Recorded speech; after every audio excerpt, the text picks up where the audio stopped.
Among the intricacies of animal and human design is the will to survive physically and mentally. That's the way God created us. We also thrive on predictability, stability, sameness, and structure in time, routine, activity, really in everything. That's the basis of human functioning. And if this is interrupted, the human system registers that something is wrong, and we react accordingly. Consider the following scenario. If we had lived during prehistoric times, the world was a frightening and unpredictable place. In some ways, how we may feel today. Imagine that as a prehistoric person, I'm out hunting one day and stumble upon a woolly mammoth. At that point, I don't call a committee meeting of my body parts to decide what to do.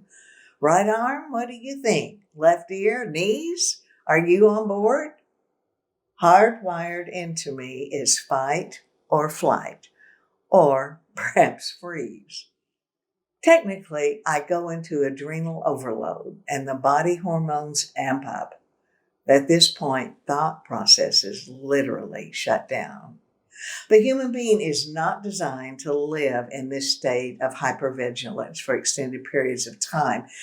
Now, if the threat or the crisis is short-lived, like a woolly mammoth, the system resets fairly easily when the threat's no longer there.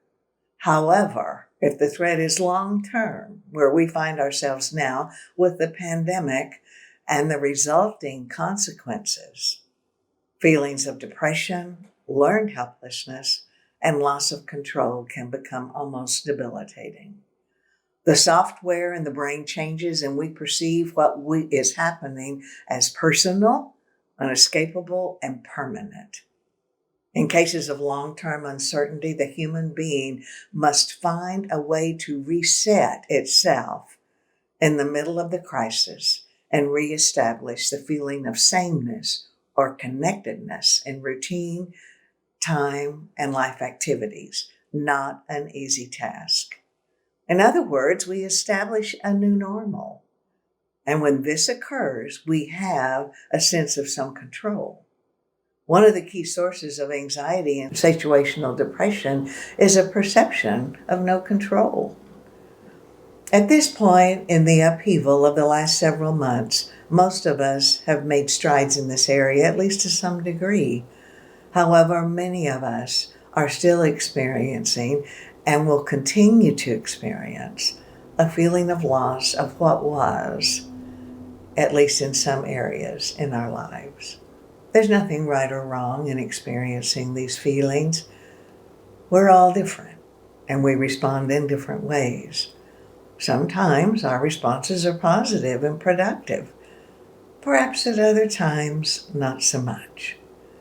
Regardless, because the next several months are still uncertain and the long-term effects of the pandemic will continue much longer than that, my intent is to suggest some simple and attainable skills for our crisis toolbox that perhaps will make our journey a little easier as we establish and continue to live in a new normal.